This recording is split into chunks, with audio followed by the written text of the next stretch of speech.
ओम श्री परमात्मने नमः। अथ 14वां अध्याय क्षेत्र क्षेत्रज्ञ विभाग योग। परिचय। जैसा पहले कहा जा चुका है, गीता के प्रथम अध्याय से षष्ठम अध्याय तक गीता में प्रतिपादित विषयों से पाठक का परिचय कराया गया है, जिसमें अन्य बातों के अतिरिक्त कर्मयोग की प्रधानता थी। इसलिए उस षटक को कर्मयोग षटक कहा जाता है।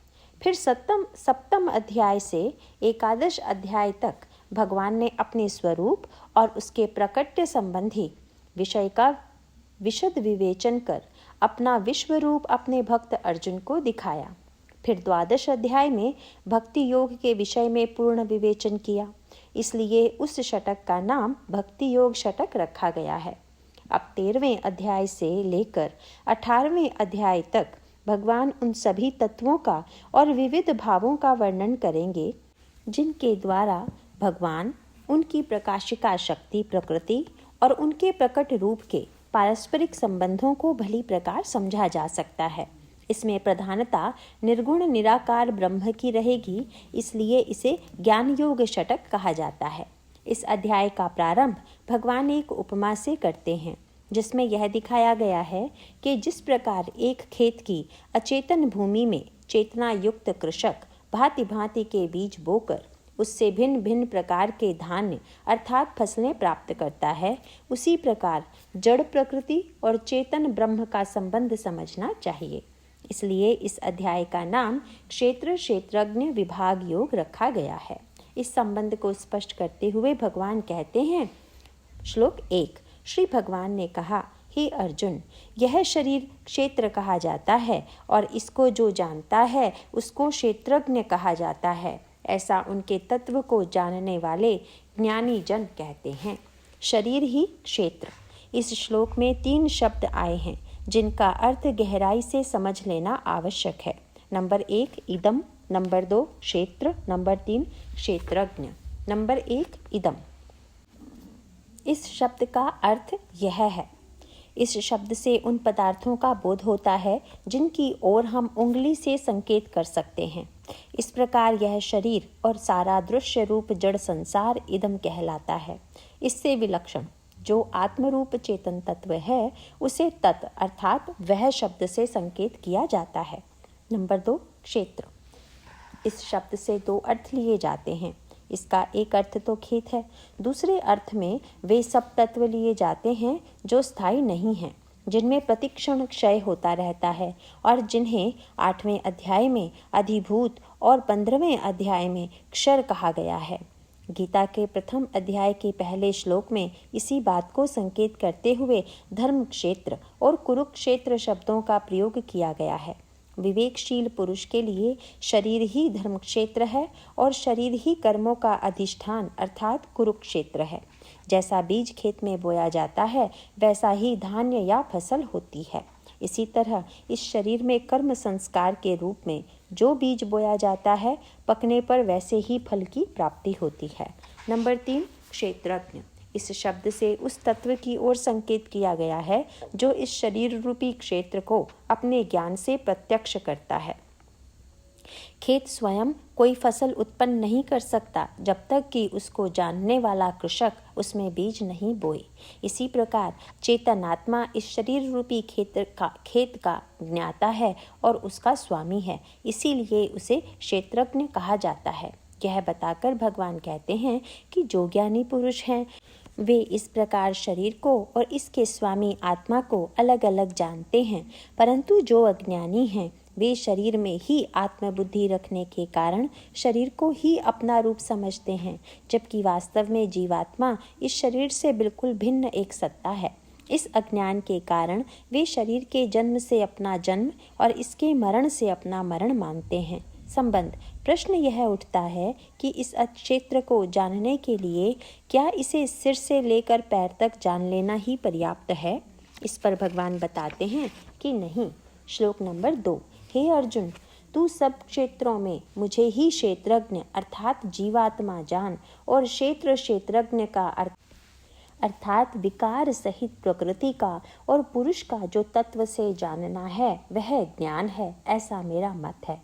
जीवात्मा ही क्षेत्रज्ञ और क्षेत्र क्षेत्रज्ञ का ज्ञान ही वास्तव ज्ञान। इस श्लोक में भगवान ने यह बताया है कि मैं परमात्मा ही जीवात्मा रूप से इन सब क्षेत्रों को जानने वाला हूँ।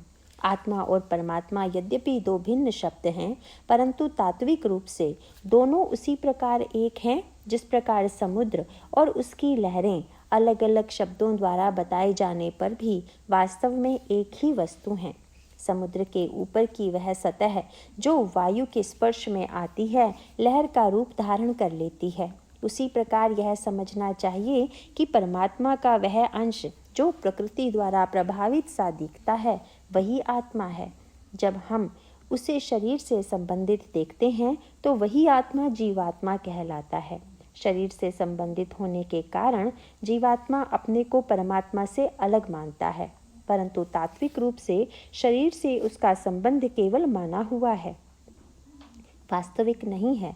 इस श्लोक की पहली पंक्ति में भगवान यह कहते हैं कि सब क्षेत्रों में क्षेत्रज्ञ अर्थात जीवात्मा भी मुझे ही जान। इससे तात्पर्य यह है कि प्रकृति, संसार और शरीर की उपाधि से आत्मा विभक्त हुआ सा दिखता है, परंतु वास्तव में वह शरीर की उपाधि भेद से बिल्कुल रहित है। उपाधि वह पदार्थ है जो किसी वस्तु का स्वाभाविक अंश न होते हुए उस पर आरोपित होती है। इसे समझने के लिए एक नदी का उदाहरण लें, जिस पर नहाने के लिए भिन्न भिन्न घाट बने होते हैं। कोई घाट बड़ा रमणीय और सुंदर बना होता है और वहाँ पर नहाने की अच्छी सुख सुविधा होती है। कुछ घाट बड़े साधारण से होते हैं, परंतु जिस नदी के जल में स्नान किया जाता है वह एक ही है। घाटों की भिन्नता से जल में भिन्नता नहीं होती, परंतु उपयोग की दृष्टि से लोग किसी घाट को अधिक सुविधाजनक समझते हैं और किसी को कम। नदी का जल उन घाटों से बिल्कुल अलग होता है। इसी प्रकार विभिन्न शरीरों की उपाधि से आत्मा में भेद दिखाई पड़ता है, पर आत्मा उन शरीरों से बिल्कुल अलग है। इस श्लोक की दूसरी पंक्ति में यह बताया गया है कि क्षेत्र और क्षेत्रज्ञ का जो तत्व से जानना है वही ज्ञान है। इसका तात्पर्य यह है कि शरीर की उपाधि भेद से पृथक समझकर परमात्मा को अलग जान लेना और शरीर में होने वाले जन्म, मरण, रोग, शोक, हर्ष इत्यादि विकारों से आत्मा को बिल्कुल असंबंधित जानना ही ज्ञान है। संबंध साधारण रूप से यह समझा जाता है कि किसी वस्तु या पदार्थ की जानकारी कर लेना ही उस वस्तु या पदार्थ का ज्ञान है। इस तरह जानकारी प्राप्त करने वाला व्यक्ति उस वस्तु और पदार्थ से अलग रहता है, परंतु आत्म तत्व इतना विलक्षण है कि इसको जान लेने पर मनुष्य अलग नहीं रह पाता, बल्कि वही हो जाता है। गोस्वामी तुलसीदास जी कहते हैं, सोई जानत जहि देहु जनाई, जानत तुम्हि होई जाई। जिस प्रकार अग्नि के संसर्ग में आने से लकड़ी का टुकड़ा स्वयं अग्नि बन जाता है, इसी प्रकार ब्रह्म को जान लेने से जीव ब्रह्म ही हो जाता है। सांसारिक पदार्थ ज्ञान में और परमात्मा के ज्ञान में यह बहुत बड़ा अंतर है।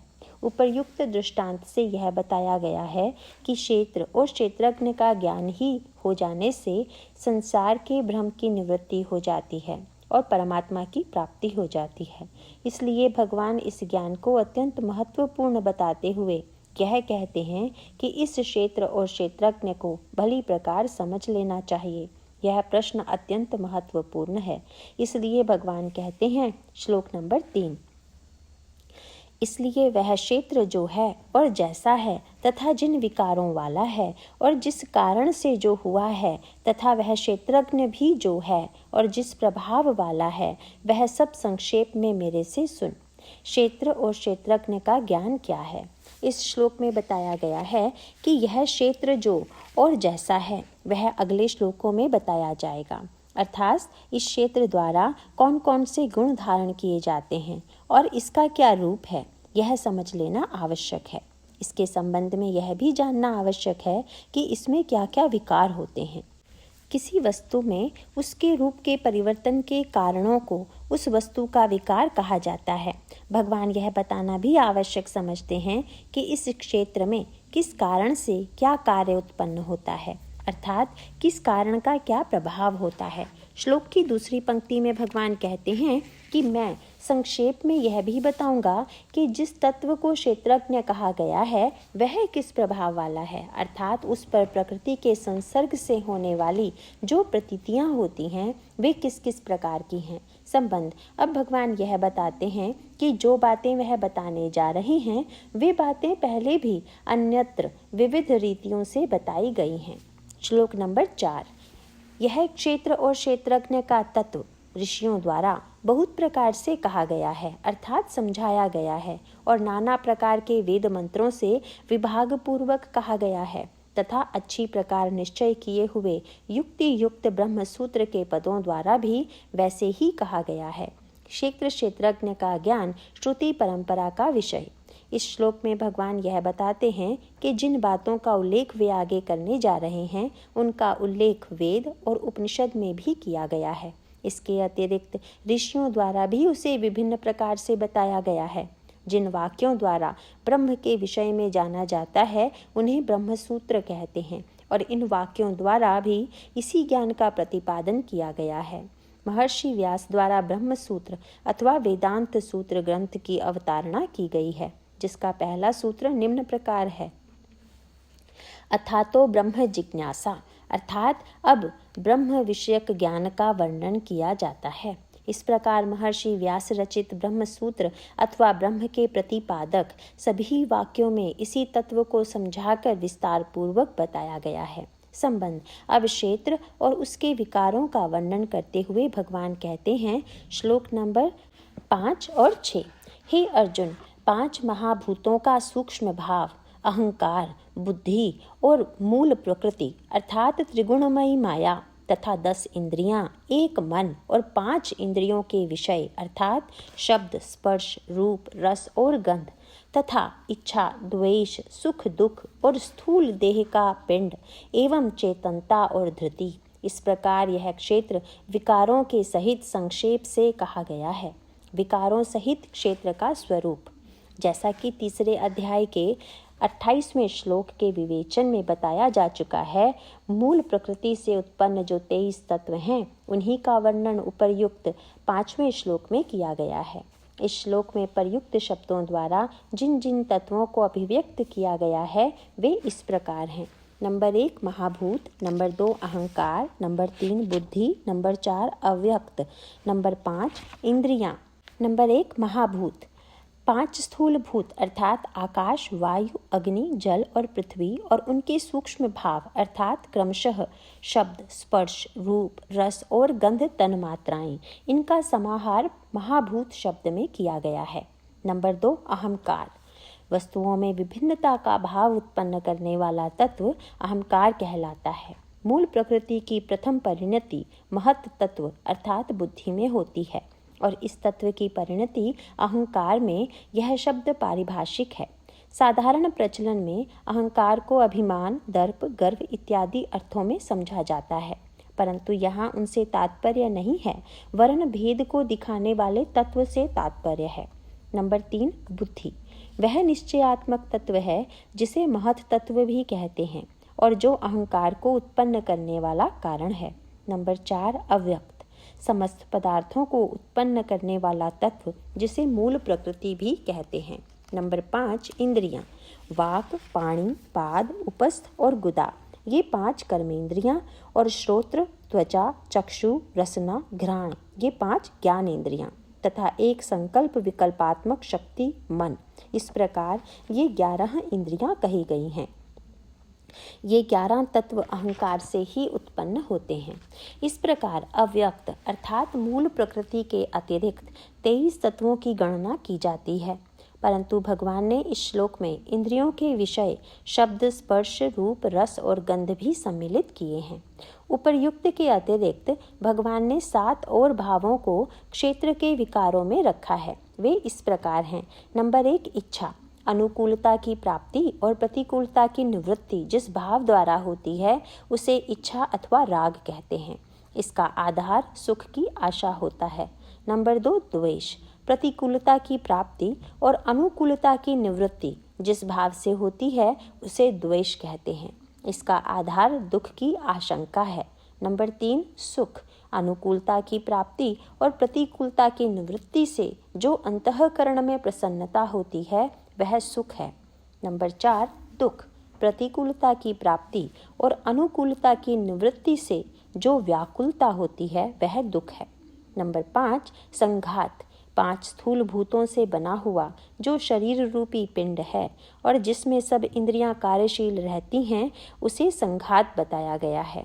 नंबर 6 चेतना, जिस शक्ति के द्वारा सुख दुख इत्यादि पदार्थों का अनुभव किया जाता है उसे चेतना कहते हैं। और नंबर 7 धृति, विविध भावों को धारण करने की जो शक्ति है उसे धृति कहते हैं।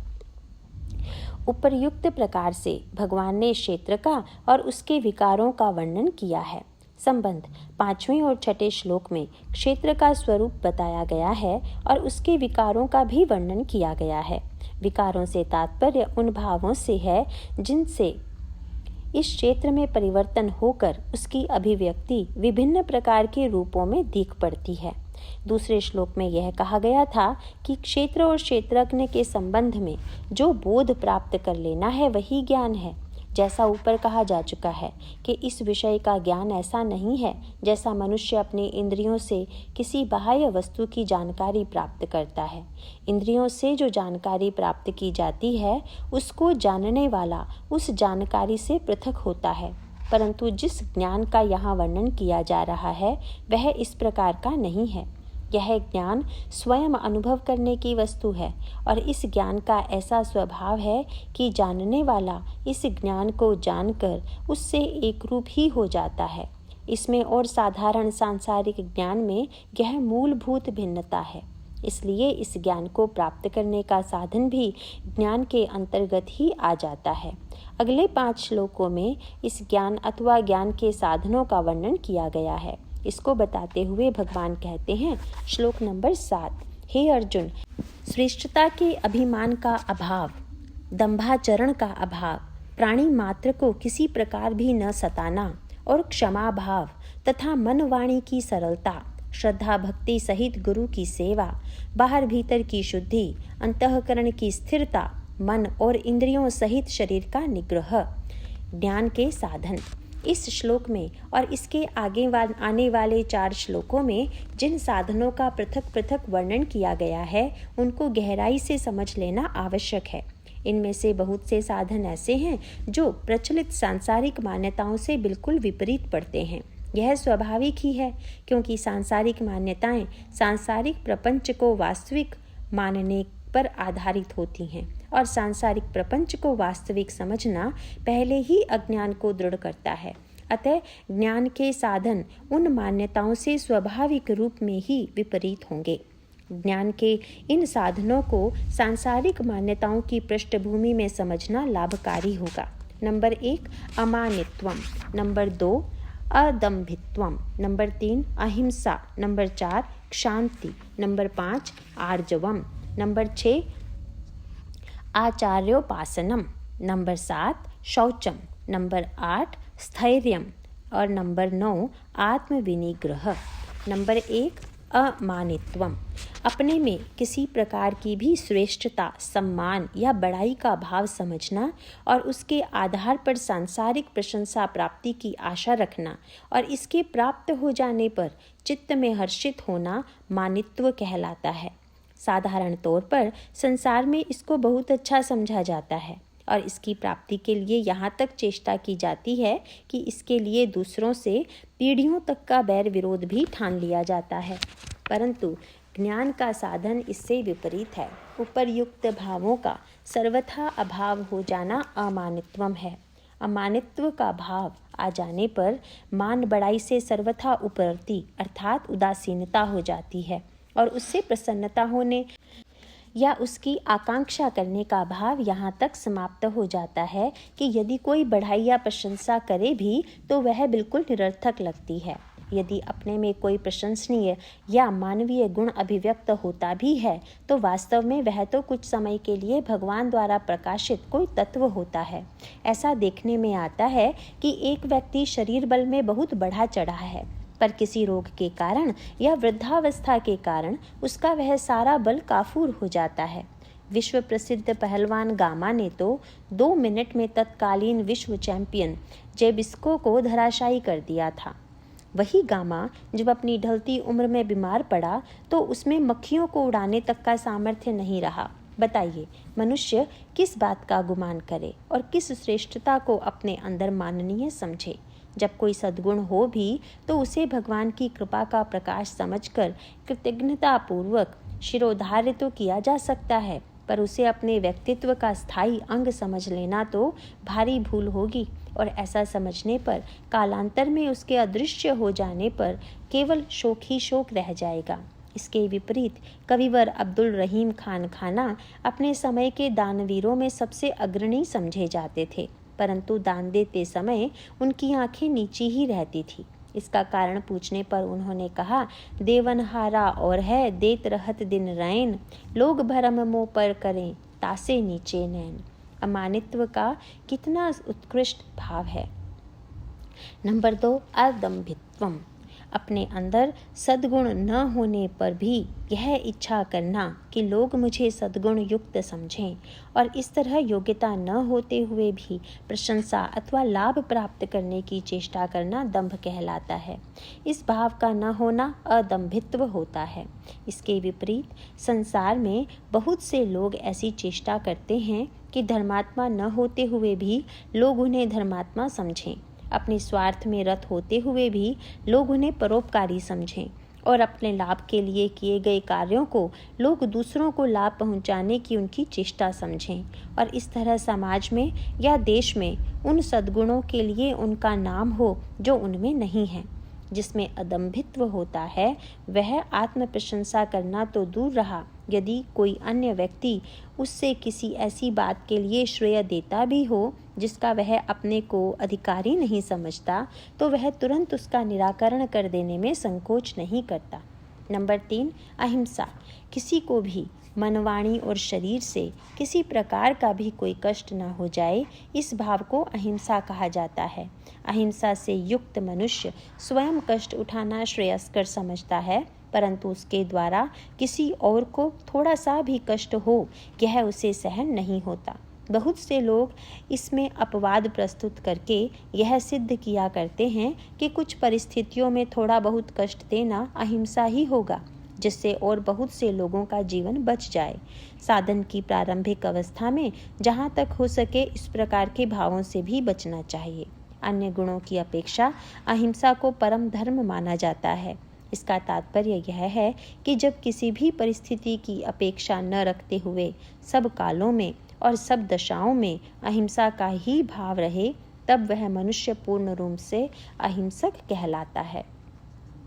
महर्षि पातंजलि के योग सूत्र में कहा गया है, अहिंसा प्रतिष्ठायाम तत्सन्निधौ वैर त्यागः, अर्थात जिसकी पूर्ण रूप से अहिंसा में प्रतिष्ठा हो जाती है, उसके समीप आने पर स्वाभाविक रूप से हिंसक प्राणी भी हिंसा का भाव त्याग देते हैं। स्वामी दयानंद के जीवन में कई ऐसी घटनाएं हुई जब उनके प्राण लेने के लिए छिपकर आए हुए हत्यारों ने उनके अदम्य अहिंसक भाव से प्रभावित होकर उनकी शरण ग्रहण की। नंबर 4, शांति। यदि किसी के द्वारा अपने प्रति अपराध हो जाए तो उसे दंड देने अथवा प्रतिशोध लेने का सामर्थ्य रखते हुए भी ऐसी इच्छा का सर्वथा अभाव हो जाना ही क्षमा भाव या शांति कहलाता है।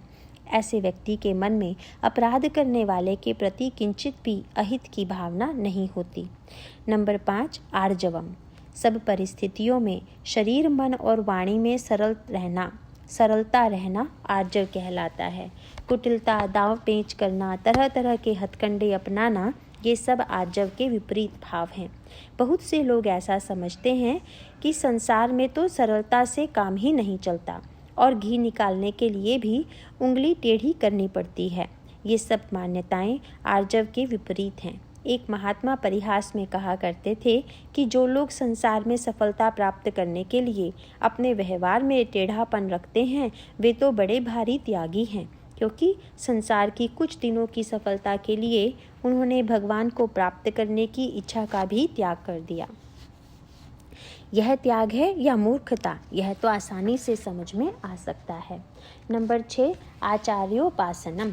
जिस गुरु से विद्या, उपदेश और अध्यात्म मार्ग की शिक्षा मिले, उसके प्रति अत्यंत पूज्य भाव रखना और निश्चल मन से उनको सुख पहुंचाना, उनकी आज्ञाओं का पालन करना इत्यादि आचार्योपासना अर्थात गुरु की सेवा कहलाती है। यह ज्ञान के साधनों में एक प्रमुख साधन है। अपने मन में उठने वाली शंकाओं को उनके निराकरण के लिए गुरु के सामने नम्रतापूर्वक रखना तो आवश्यक है, परंतु यदि गुरु मन के विपरीत कोई बात कह दे तो उसको ठीक समझकर अपनी ही मान्यता को त्याग कर देना चाहिए। नंबर 7, शौचम। शौच का तात्पर्य है शुद्धि। आंतरिक और बाहरी दोनों प्रकार की शुद्धता का भाव मन में होना शौच के अंतर्गत आता है। राग, द्वेष और छल कपट को दूर करने से मन की शुद्धि होती है। भगवान का नाम, उनकी लीला का वर्णन और मधुर संभाषण करने से वाणी की शुद्धि होती है। शुद्ध व्यवहार द्वारा अर्जन करने से द्रव्य की शुद्धि होती है और दान देने से धन की शुद्धि होती है। स्वच्छ रखने से शरीर की शुद्धि होती है। यह सब शौच के अंतर्गत आते हैं। मन यदि शुद्ध भाव से भरा रहता है तो फिर अन्य सब शुद्धियां सरलतापूर्वक संभव हो जाती हैं। नंबर 8, स्थैर्यम। मन के भाव स्थिर रहना ही स्थैर्य है। कोई विपत्ति भी आ पड़े तो उसको प्रारब्ध अथवा भगवान का प्रसाद समझकर दृढ़तापूर्वक स्वीकार करना और मन में किसी भी प्रकार का उद्वेग, क्रोध, भय या लोभ न आने देना, कर्तव्य पालन में अड़िग रहना, ये सब स्थैर्य के अंतर्गत आते हैं। नंबर 9, आत्मविनिग्रह। अंतःकरण, इंद्रियों और शरीर को पूर्णतया नियंत्रित कर लेना आत्मविनिग्रह कहलाता है। संसार के सारे कार्य करते हुए केवल उचित और अनुचित के भाव के सर्वोपरि रहने से यह सरलतापूर्वक संभव हो जाता है। इनको वश में कर लेने पर उच्छृंखलता का सर्वथा अभाव हो जाता है और विषयों की रमणीयता उनको किसी प्रकार आकर्षित नहीं कर सकती। श्लोक नंबर 8। इस लोक और परलोक के संपूर्ण भोगों में आसक्ति का अभाव और अहंकार का भी अभाव एवं जन्म, मृत्यु, जरा और रोग आदि में दुख दोषों का बारंबार विचार करना। नंबर 1, इंद्रियार्थेषु वैराग्यम। नंबर 2, अनअहंकार। नंबर 3, जन्म, मृत्यु, जरा, व्याधि, दुख दोषानुदर्शनम। नंबर 1, इंद्रियार्थेषु वैराग्यम। इंद्रियों द्वारा अनुभव किए जाने वाले जितने भी सांसारिक अथवा पारलौकिक भोग हैं, इनमें सुख की आशा न रखना और उनको वास्तव में दुख रूप ही मानना वैराग्य कहलाता है। मन में जब यह धारणा अचल रूप से स्थिर हो जाती है कि मनुष्य जीवन केवल परमात्मा की प्राप्ति के लिए ही मिला है, तो धीरे धीरे इन सब भोगों के प्रति वैराग्य होने लगता है। सांसारिक विषयों का ग्रहण फिर उपभोग के लिए नहीं होता, बल्कि केवल परम लक्ष्य की प्राप्ति के लिए उपयोग स्वरूप ही होता है। भगवत साक्षात्कार रूपी परम सुख के सामने सांसारिक भोगों से मिलने वाला सुख फीका और सारहीन लगने लगता है। नंबर 2, अनअहंकार। अविवेक के कारण शरीर, मन, बुद्धि, इंद्रियों आदि में ऐसी भावना रहती है कि मैं इन सब का स्वामी हूँ। यह भी एक प्रकार का अहंकार है। इन सबको केवल उपयोग की वस्तुएं समझना ही धीरे धीरे इस अहंकार का नाश कर देता है। यही अनाहंकार हो जाना है। नंबर 3, जन्म, मृत्यु, जरा, व्याधि, दुख दोषानुदर्शनम। जन्म, मृत्यु, वृद्धावस्था, रोग, ये सब अत्यंत कष्टकर हैं। यह समझ लेना इनमें दोष का दर्शन करना है। जीवन के प्रत्येक क्षण में इसी भाव को बार बार धारण करना इनमें दोषानुदर्शन है। साधारण रूप से यह समझा जाता है कि भगवान तो दिखाई देते नहीं, तो उनकी सत्ता पर कैसे विश्वास जमे। परंतु दूसरी ओर यह चारों वस्तुएं तो नित्य प्रति देखने में और अनुभव करने में आती रहती हैं। इनके दोषों के विषय में बार बार सोचते रहने से यह धारणा दृढ़ हो जाती है कि न जाने किस समय मृत्यु आ जाए, न जाने कब शरीर रोगों से आक्रांत हो जाए। यदि आयु अधिक हो गई तो बुढ़ापा तो घेर ही लेगा और जन्म के समय जो पीड़ा शिशुओं को होती है वह भी दिखाई देती है। इन सब पर विचार करने से संसार की ओर विरक्ति का भाव दृढ़ होकर मन शाश्वत शांति पाने के लिए तीव्र उत्सुकता से भर जाता है। श्लोक नंबर 9। पुत्र, स्त्री, घर और धन आदि में आसक्ति का अभाव और ममता का न होना तथा प्रिय अप्रिय की प्राप्ति में सदा ही चित्त का सम रहना, अर्थात मन के अनुकूल तथा प्रतिकूल के प्राप्त होने पर हर्ष शोकादि विकारों का न होना। नंबर 1, असक्तिर्नभिष्वंगः पुत्रदार गृहादिषु। इंद्रियों के विषयों में यदि वैराग्य हो भी जाए तो कदाचित पुत्र, स्त्री, घर, शरीर आदि में आसक्ति रहती है। इस आसक्ति का प्रारंभ इनके प्रति कर्तव्य भावना से होता है। पहले तो कर्तव्य भावना रहती है, पुनः धीरे धीरे वह आसक्ति में बदल जाती है। यदि यह भावना कर्तव्य तक ही सीमित रहे तब तो कोई हानि नहीं, परंतु इनके प्रति कर्तव्य करते करते इनसे संपर्क गहरा हो जाने के कारण धीरे धीरे इनमें आसक्ति जनित सुख का आभास होने लगता है। निरंतर जागरूक रहने पर यह संभव हो जाता है कि इनमें सुख दृष्टि न रखी जाए, वरन इनको केवल कर्तव्य प्राप्ति का माध्यम मान लिया जाए और यह समझा जाए कि कर्तव्य को निष्काम भाव से पालन करने पर मुझे कर्मयोग के सिद्धांत के द्वारा भगवान की प्राप्ति हो सकती है। ऐसा समझने पर इन सब के प्रति निष्काम भाव से कर्तव्य का पालन संभव हो जाता है और इनसे सुख पाने का भाव समाप्त हो जाता है। नंबर 2, इष्ट और अनिष्ट में चित्त का सम रहना। जैसा 10वें अध्याय के श्लोक संख्या 4 और 5 में बताया जा चुका है, इष्ट और अनिष्ट की प्राप्ति से क्रमशः सुख और दुख की जो भावना होती है वह ईश्वर प्रदत्त होती है। इसलिए उनके प्रति मन में कोई उद्वेग नहीं होने के भाव से यह समझ में आने लगता है कि वास्तव में ये सुख और दुख के निमित्त भगवान द्वारा हमारे कर्मों के भोगों को निपटाने के लिए हैं।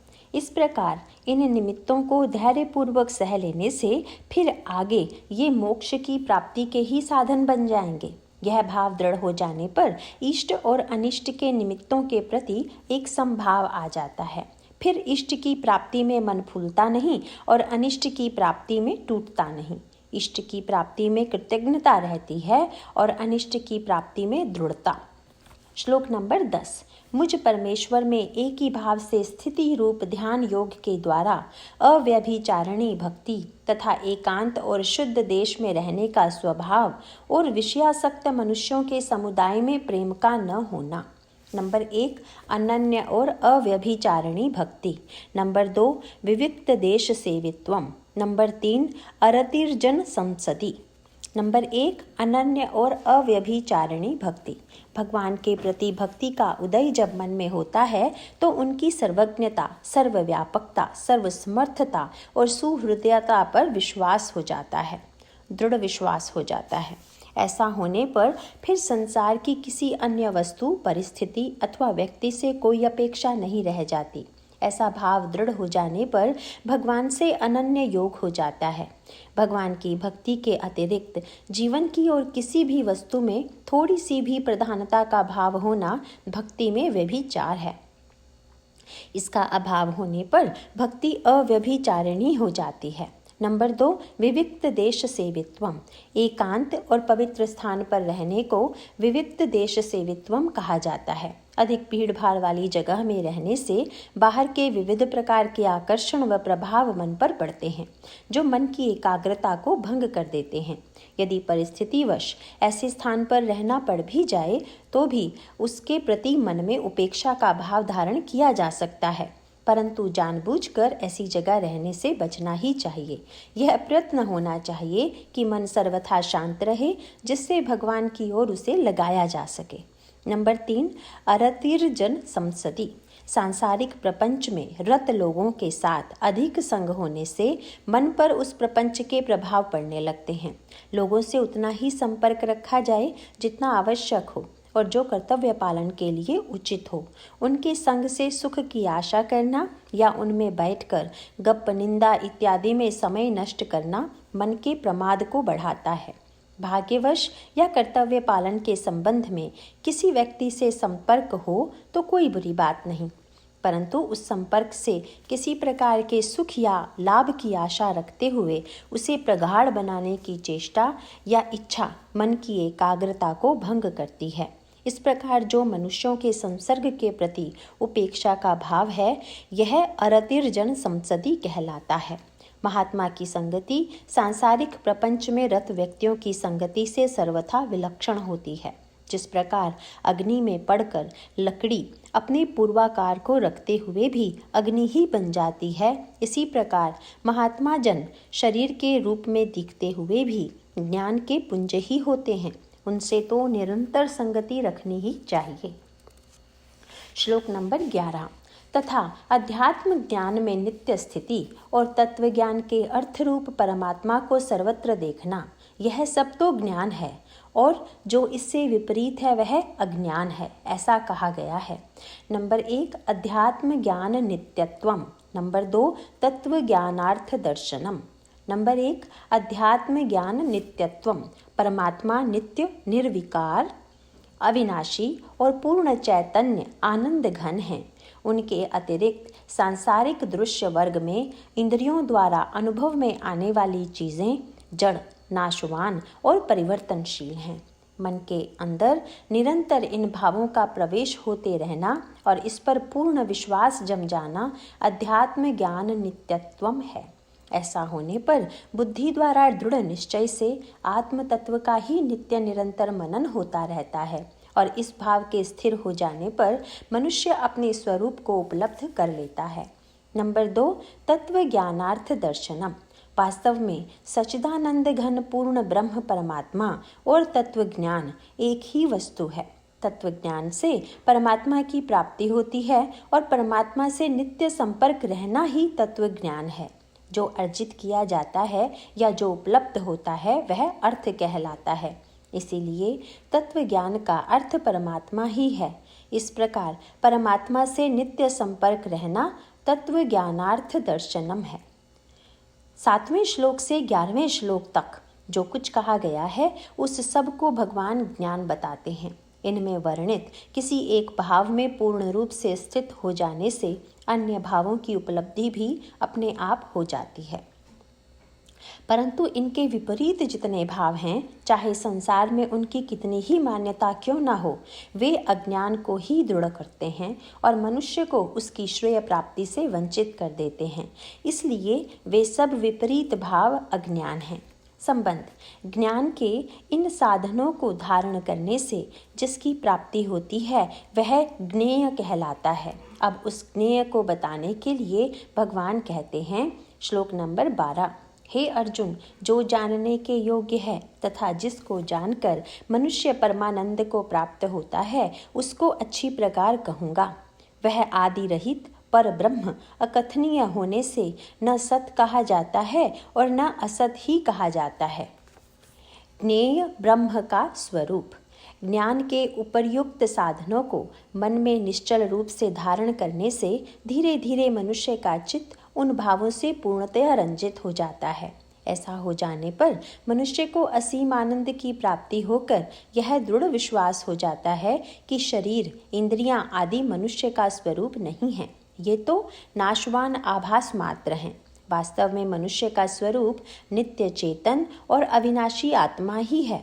सांसारिक भ्रम के कारण मनुष्य की स्थिति अपने स्वरूप से विचलित हो जाती है।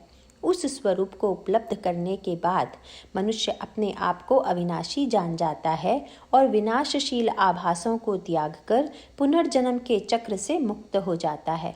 यही उसका अमृत को पा लेना है। ब्रह्म अनादि, न सत और न असत। श्लोक की दूसरी पंक्ति में भगवान कहते हैं कि वह परम ब्रह्म अनादि मत है। इसका अर्थ यह है कि वह ब्रह्म सबका उत्पत्ति करता है परंतु स्वयं वह अनादि है। इसी पंक्ति में यह भी कहा गया है कि वह ब्रह्म न सत है और न असत। सत तो इसलिए नहीं कहा जा सकता क्योंकि वह अविनाशी परमात्मा किसी प्रमाण द्वारा सिद्ध नहीं किया जा सकता। कारण यह है कि जिस शक्ति से प्रमाण द्वारा किसी वस्तु की सत रूप में विद्यमानता जानी जाती है, वह शक्ति भी उस परमात्मा की असीम शक्ति का एक छोटा सा अंश मात्र है। मनुष्य द्वारा प्रमाणों से जानने में आने वाला न होने के कारण भगवान यह कहते हैं कि परब्रह्म को सत नहीं कहा जा सकता। वह असत भी इसलिए नहीं कहा जा सकता क्योंकि वह एक परम सत्तावान है। जो वस्तुएं विद्यमान दिखती हैं उनकी विद्यमानता भी उसकी ही असीम सत्ता का एक छोटा सा अंश है। इसे एक उदाहरण द्वारा समझा जा सकता है। सामान्यतया हम जागृत अवस्था की अनुभूतियों को वास्तविक समझते हैं, परंतु स्वप्न में उन अनुभूतियों का लोप हो जाता है और उस समय स्वप्न वास्तविक लगता है। इसका अर्थ यह हुआ कि किसी वस्तु की विद्यमानता या सत्य होने का निश्चय जागृत अवस्था में कुछ और होगा और स्वप्न अवस्था में कुछ और। प्रकृति में स्थित होने के कारण मनुष्य के लिए यह संभव नहीं है कि वह निरपेक्ष रूप से ब्रह्म को सत्य समझे या असत। प्रमाण से ऊपर उठकर अनुभव के क्षेत्र में एक ब्रह्म ही रह जाता है, जिसमें उसके लिए सत्य या असत का बोध अकथनीय हो जाता है। यहाँ यह बात समझने की है कि कभी तो परमात्मा को सत्य और असत दोनों कहा जाता है और यहाँ यह कहा गया है कि वह न सत्य है और न असत। इसका कारण यह है कि परमात्मा की ओर लक्ष्य करने के ये दोनों ही मार्ग समझे जाते हैं। जो कुछ दिख रहा है वह सब परमात्मा ही है और दूसरी ओर जो कुछ इंद्रियों द्वारा ग्रहण हो रहा है परमात्मा उससे अतीत है। ये दोनों ही बातें एक परमात्मा की ओर ही लक्ष्य करती हैं। इनमें से पहली बात विधि मुख से कही हुई बताई जाती है और दूसरी बात निषेध मुख से कही हुई बताई जाती है। दोनों का लक्ष्य परमात्मा ही है। किसी पदार्थ के सकारात्मक भाव से प्रतिपादन को विधि मुख से निर्देशन कहते हैं और नकारात्मक भाव से लक्षित करने को निषेध मुख से निर्देशन कहते हैं। संबंध। अब उस ज्ञेय तत्व की विलक्षणता बताते हुए भगवान कहते हैं, श्लोक नंबर 13, परंतु वह सब ओर से हाथ पैर वाला एवं सब ओर से नेत्र सिर और मुख वाला तथा सब ओर से श्रोत्र वाला है, क्योंकि वह संसार में सबको व्याप्त करके स्थित है। ब्रह्म सब ओर हाथ पैर नेत्र सिर और कान वाला, ब्रह्म की सर्वव्यापकता। इस श्लोक में मनुष्य शरीर के अंगों की भावना परमात्मा में आरोपित की गई है। हाथों का काम वस्तुओं को ग्रहण करना है। परमात्मा के सब ओर हाथ होना इस बात का द्योतक है कि ग्रहण करने के लिए परमात्मा को किसी उपकरण की आवश्यकता नहीं है। न ऐसा ही है कि वे किसी स्थल विशेष पर ही ग्रहण करते हों और अन्य स्थलों पर नहीं। भगवान ही प्रकृति को क्रियाशील करते हैं और प्रकृति में वस्तुओं का ग्रहण और त्याग अपने आप होता रहता है। हर वस्तु समय आने पर प्रकृति के पंच तत्वों में विलीन हो जाती है और उसी में पुनः प्रकट होती रहती है, परंतु भाव का ग्रहण हर स्थान में और हर प्रकार से भगवान द्वारा इस तरह किया जाता रहता है जैसे किसी मनुष्य द्वारा ग्रहण की क्रिया उसके हाथों से संपन्न की जाती है। पैरों द्वारा मनुष्य एक स्थान से दूसरी ओर जाता है, परंतु भगवान को कहीं जाने के लिए किसी उपकरण की आवश्यकता नहीं है। जहाँ तक मन जाता है वहीं पर वे पहले से ही पहुँचे रहते हैं, इसलिए उनको सब ओर पैर वाला बताया गया है। इसी प्रकार सब ओर नेत्र सिर मुख और कान वाले हैं, अर्थात वे सब कुछ देखते हैं और भक्त चाहे कहीं भक्ति भाव से उन्हें माल्यार्पण करे, वहीं उनका सिर माल्यार्पण के लिए प्रस्तुत रहता है। भक्त उनको भाव से जो कुछ खिलाना चाहता है वे वहीं और उसी समय उसे खाने के लिए उपस्थित रहते हैं। भक्त उनसे जो कुछ विनती करता है वह हर समय और हर स्थान पर उसे सुनने के लिए तत्पर रहते हैं। सर्वव्यापक होने के कारण सब में वे ही व्याप्त हैं और अचल रूप से उन्हीं की सर्वत्र प्रतिष्ठा है। उपर्युक्त श्लोक में भगवान ने यह बताया है कि जिस प्रकार मनुष्य अपने शरीर की कर्मेंद्रियों द्वारा भिन्न भिन्न प्रकार के व्यवहार करता है, परमात्मा भी व्यवहार तो सारे यही करते हैं, परंतु उन व्यवहारों को इस प्रकार करते हैं जैसे उन व्यवहारों में प्रयुक्त होने वाले अंग सब स्थानों पर हों। परमात्मा के बारे में न तो यह कहा जा सकता है कि वह शरीर रहित हैं, क्योंकि जितने भी भूत प्राणियों के शरीर हैं उनके रूप में परमात्मा का ही शरीर प्रकट है, पर यह भी नहीं कहा जा सकता कि भूत प्राणियों की तरह उनका भी कोई निश्चित शरीर है। वास्तव में सीमित शरीर वाले भूत प्राणियों से परमात्मा की तुलना की ही नहीं जा सकती, परंतु मनुष्य के व्यवहारों की तुलना से उनकी ओर संकेत भर किया जा सकता है। संबंध। जिस प्रकार उपर्युक्त श्लोक में कर्मेंद्रियों के व्यवहारों की सादृश्यता दिखाई देती है, उसी प्रकार अब ज्ञानेंद्रियों की सादृश्यता दिखाते हुए भगवान कहते हैं, श्लोक नंबर 14, वह संपूर्ण इंद्रियों के विषयों को जानने वाला है, परंतु वास्तव में सब इंद्रियों से रहित है तथा आसक्ति रहित और गुणों से अतीत हुआ भी अपनी योग माया से सबको धारण पोषण करने वाला और गुणों को भोगने वाला है।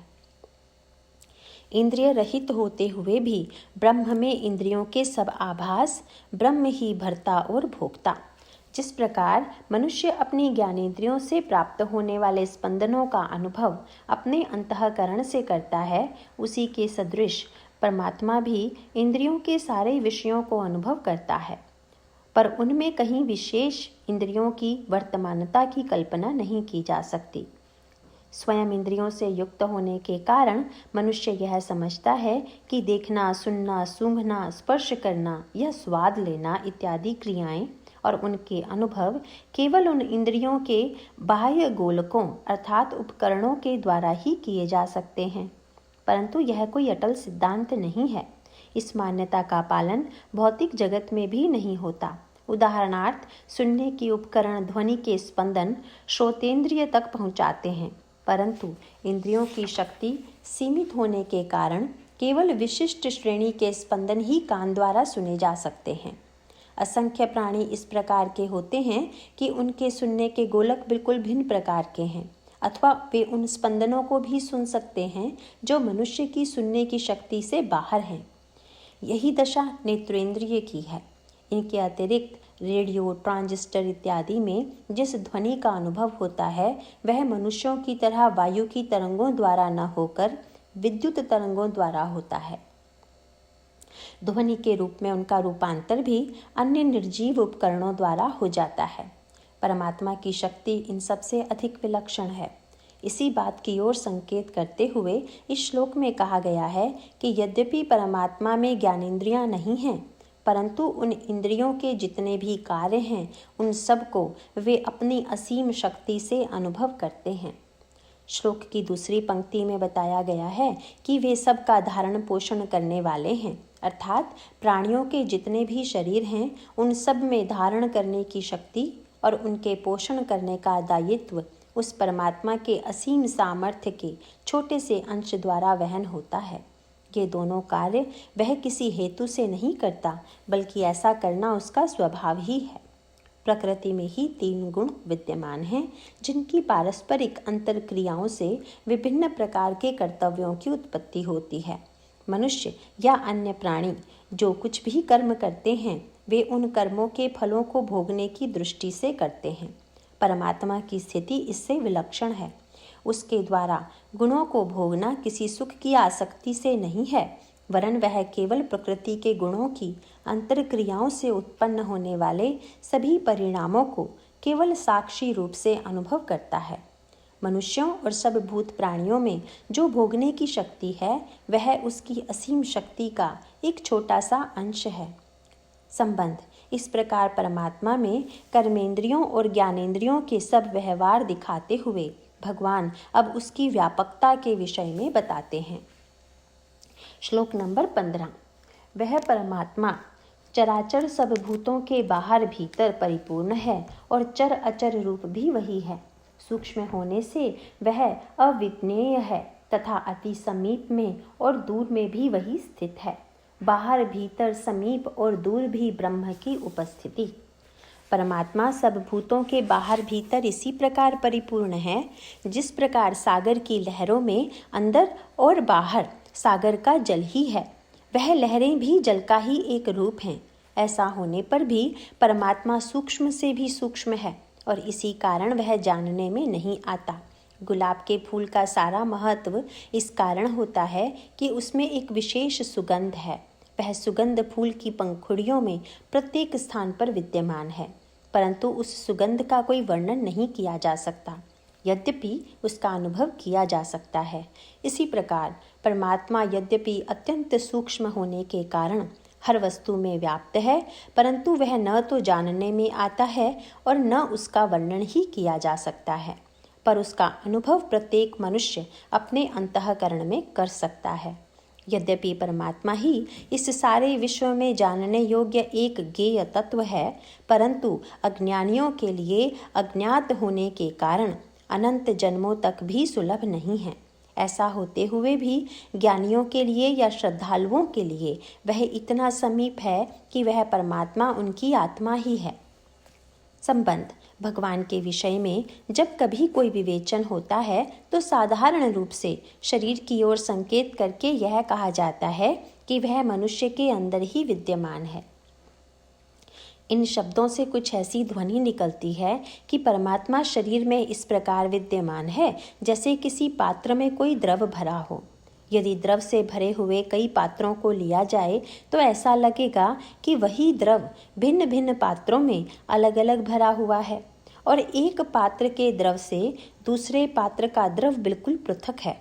परमात्मा के विषय में स्थिति यह नहीं है। इसको स्पष्ट करते हुए भगवान कहते हैं, श्लोक नंबर 16, वह विभाग रहित एक रूप से आकाश के सदृश परिपूर्ण हुआ भी चराचर संपूर्ण भूतों में पृथक पृथक के सदृश स्थित प्रतीत होता है, तथा वह जानने योग्य परमात्मा विष्णु रूप से भूतों को धारण पोषण करने वाला और रुद्र रूप से संहार करने वाला तथा ब्रह्मा रूप से सबको उत्पन्न करने वाला है। विभाग रहित ब्रह्म सब भूतों में व्याप्त, वही उत्पत्ति करता, भरता और संहार करता। यदि एक घड़े को लें तो उस घड़े के अंदर भी आकाश है। यदि घड़े को उठाकर दूसरे स्थान पर रखें तो ऐसा लगता है कि जैसे घड़े के अंदर के आकाश को उठाकर किसी दूसरे स्थान पर ले जाया गया है। प्रश्न यह उठता है कि जिस स्थान पर वह घड़ा पहले था, अब वहाँ क्या बचा है? उत्तर यही मिलेगा कि वहाँ आकाश वैसा का वैसा ही है। घड़े के अंदर का आकाश घड़े के बाहर के आकाश से भिन्न लगता है, परंतु वास्तव में आकाश विभाग रहित है। केवल घड़े के संबंध से उसका भाग हो गया सा लगता है। इसी प्रकार भगवान विभाग रहित है, परंतु भूत प्राणियों को व्याप्त करके स्थित होने के कारण उनके शरीर के संबंध से विभाजित हुआ सा लगता है। सायंकाल के झुटपुटे में रस्सी पड़ी हो तो स्पष्ट दिखाई न देने के कारण सर्प जैसी लगती है। प्रकाश होने पर वही अपने वास्तविक रूप अर्थात रस्सी के रूप में ही दिखने लगती है। सर्प की प्रतीति की उत्पत्ति भी रस्सी पर ही आधारित थी। उस प्रतीति की वर्तमानता भी रस्सी पर ही आधारित थी। प्रकाश आ जाने के कारण उस सर्प की प्रतीति का नाश भी रस्सी पर ही आधारित है। इसी प्रकार सृष्टि की उत्पत्ति का कारण ब्रह्मा भगवान का ब्रह्मा रूप कहलाता है, उसकी स्थिति का कारण भगवान का विष्णु रूप कहलाता है और उसके नाश होने का कारण भगवान का रुद्र रूप कहलाता है।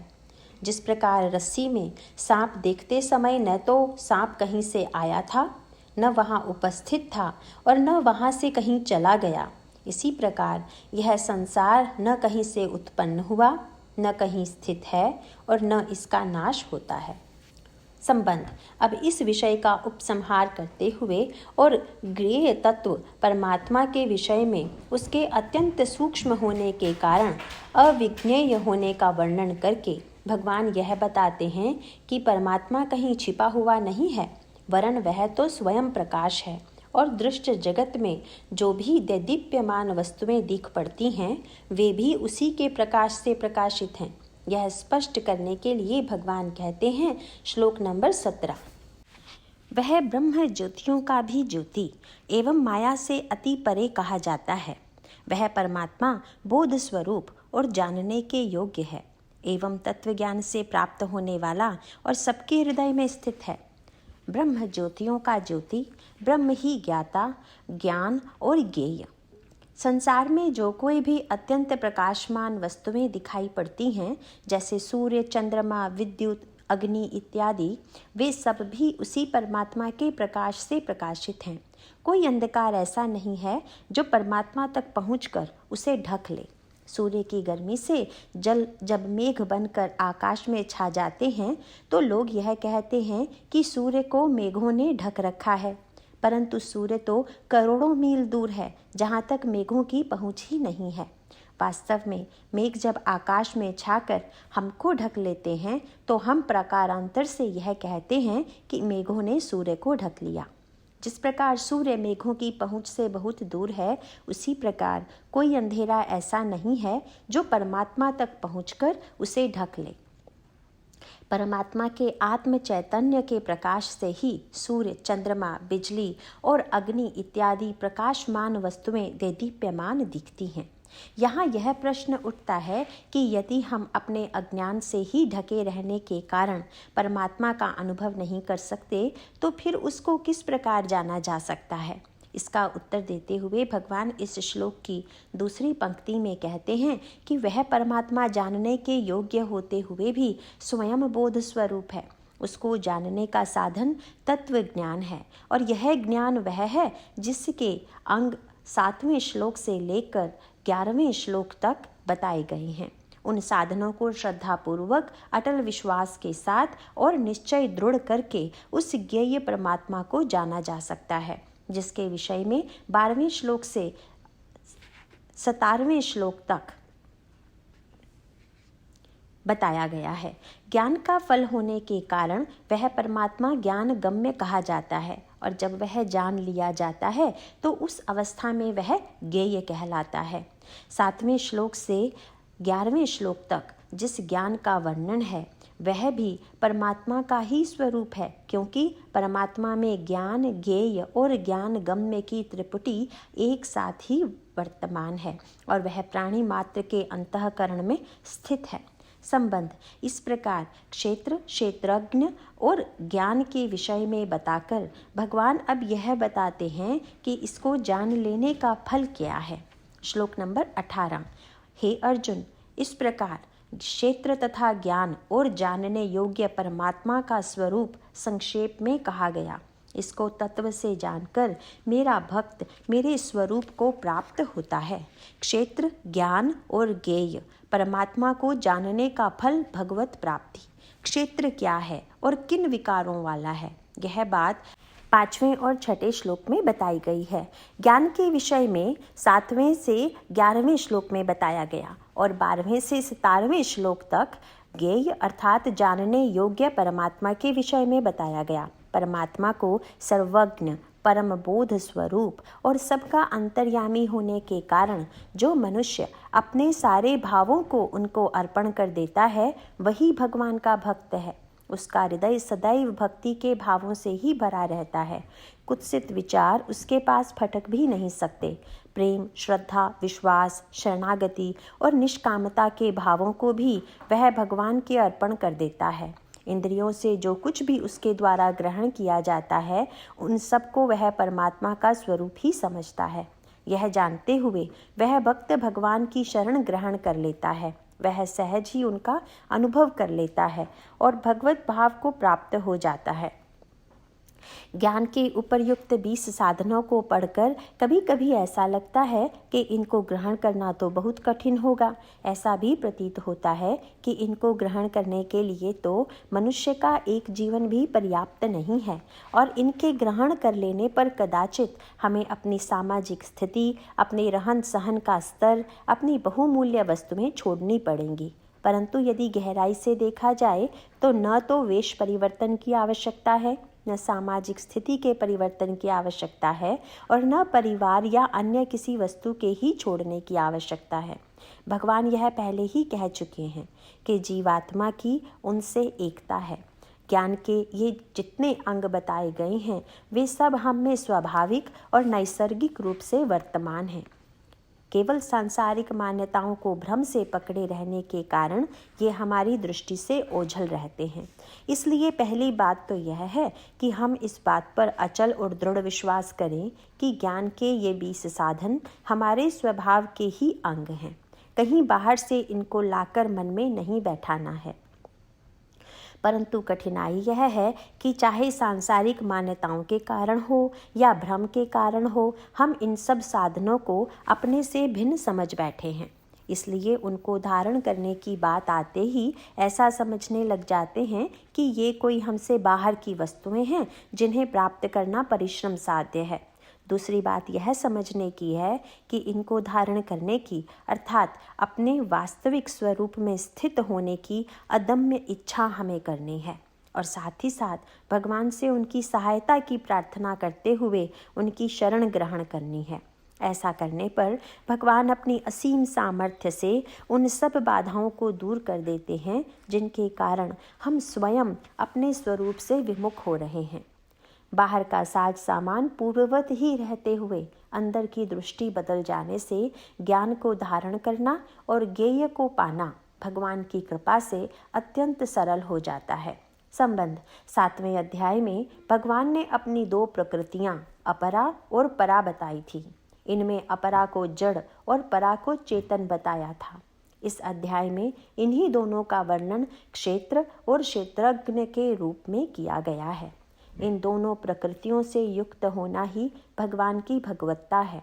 अब इस दृष्टिकोण से इस विषय का वर्णन करते हुए भगवान कहते हैं, श्लोक नंबर 19, हे अर्जुन, प्रकृति अर्थात त्रिगुणमयी मेरी माया और जीवात्मा अर्थात क्षेत्रज्ञ, इन दोनों को ही तू अनादि जान और राग द्वेषादि विकारों को तथा त्रिगुणात्मक संपूर्ण पदार्थों को भी प्रकृति से ही उत्पन्न हुए जान। प्रकृति और जीवात्मा दोनों अनादि, राग द्वेषादि विकार प्रकृति के ही कार्य। यहाँ अपरा प्रकृति को केवल प्रकृति नाम और परा प्रकृति को पुरुष नाम से कहा गया है। ये दोनों प्रकृतियाँ भगवान की ही हैं और भगवान स्वयं अनादि हैं, इसलिए इन दोनों को भी इस श्लोक में अनादि बताया गया है।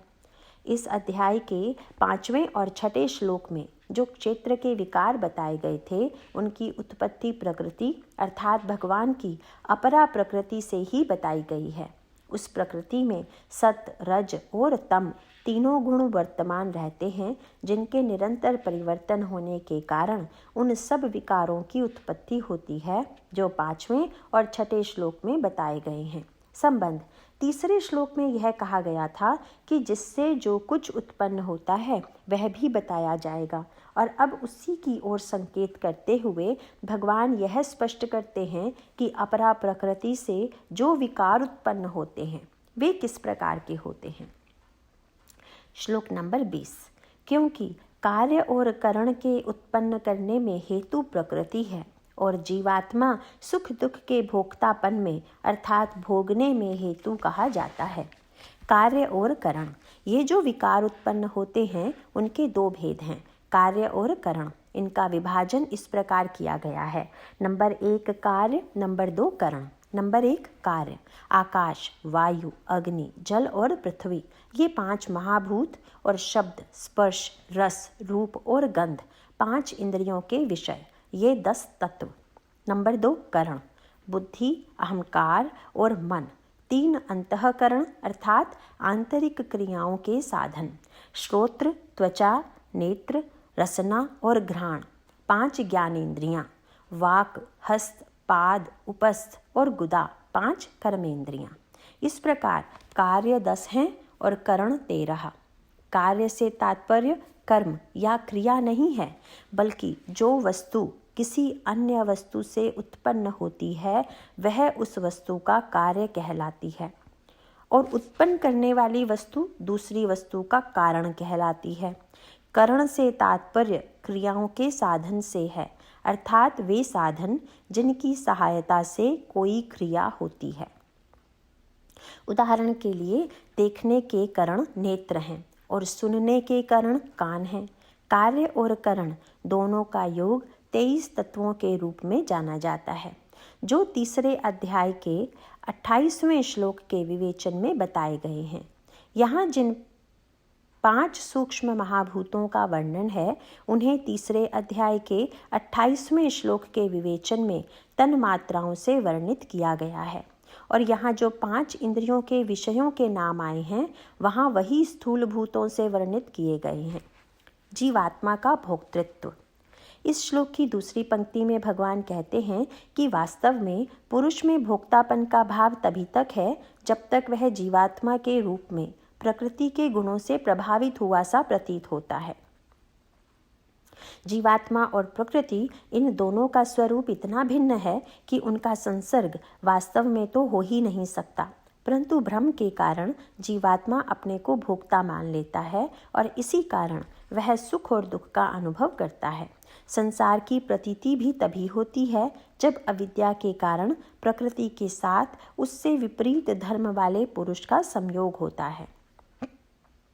जैसा कि 17वें श्लोक में कहा जा चुका है, न होते हुए भी रस्सी में सांप की प्रतीति होती है और उससे उतना ही उद्वेग होता है जितना वास्तविक सर्प को देख लेने पर होता है। संसार में प्राप्त होने वाले निमित्तों से सुख दुख का भोग ही संसार का रूप है और जीवात्मा द्वारा उनका भोगा जाना ही जीवात्मा का संसारी होना है। संबंध। इसी बात को स्पष्ट करते हुए भगवान कहते हैं, श्लोक 21, परंतु प्रकृति में स्थित हुआ ही पुरुष प्रकृति से उत्पन्न हुए त्रिगुणात्मक सब पदार्थों को भोगता है और इन गुणों के संसर्ग से ही इस जीवात्मा का अच्छी बुरी योनियों में जन्म होता है। गुणों के संसर्ग से ही प्रकृतिस्थ पुरुष को अच्छी बुरी योनियों की प्राप्ति। जीवात्मा के रूप में पुरुष ही प्रकृति के तीनों गुणों से उत्पन्न होने वाले भाव को अपने द्वारा भोगा जाने वाला समझता है, इसीलिए वह प्रकृतिस्थ कहलाता है। वास्तव में प्रकृति और पुरुष दोनों स्वरूपतः भिन्न हैं, इसलिए पुरुष में प्रकृति के संसर्ग होने की कल्पना नहीं की जा सकती। भ्रम के कारण ही ऐसा संसर्ग माना जाता है।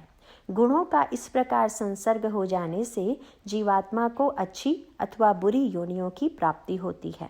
देव, पितर, गंधर्व इत्यादि की योनियां सत कहलाती हैं और पशु, पक्षी, कीड़े मकोड़े इत्यादि की योनियां असत कहलाती हैं।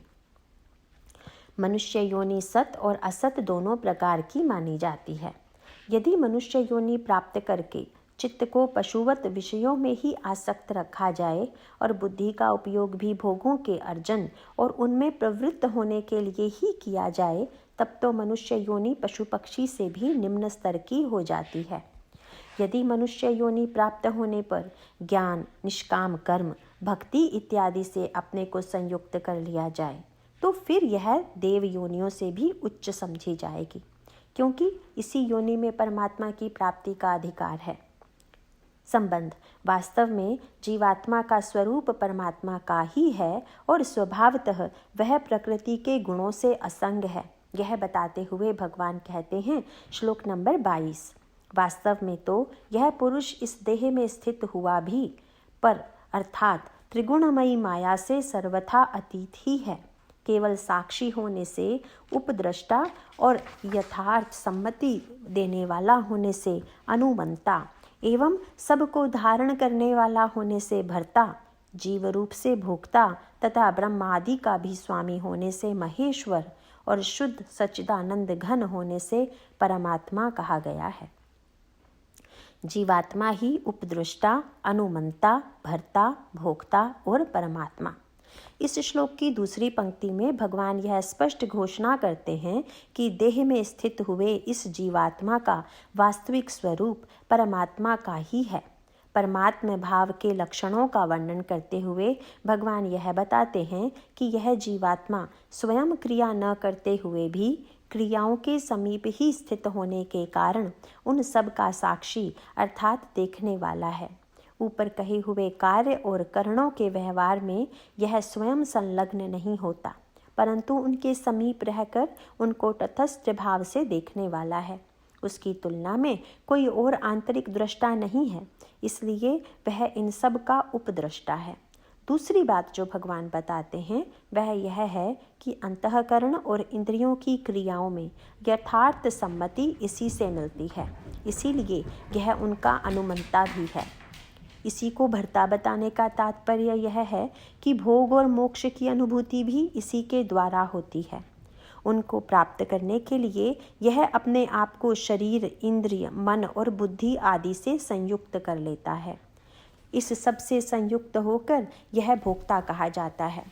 वास्तव में तो बुद्धि जड़ तत्व होने के कारण सुख दुख इत्यादि के भाव तभी ग्रहण करती है जब वह आत्मा की चैतन्य शक्ति से प्रकाशित होती है।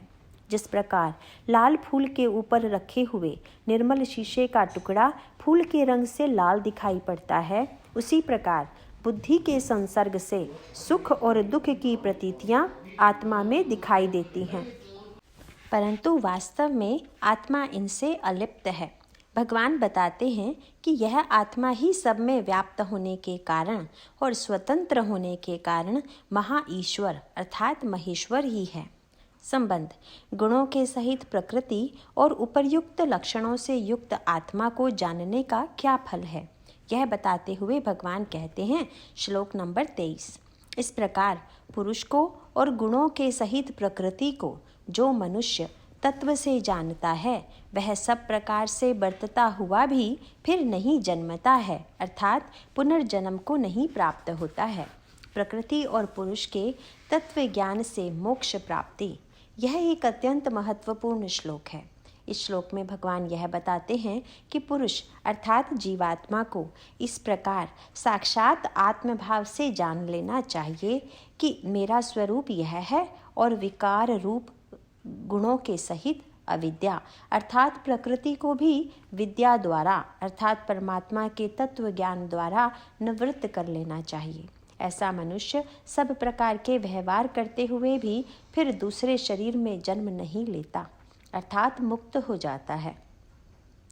कारण यह है कि अविद्या, कामना आदि बीजों से उत्पन्न हुए कर्म ही दूसरे जन्म के लिए अंकुर बन जाते हैं।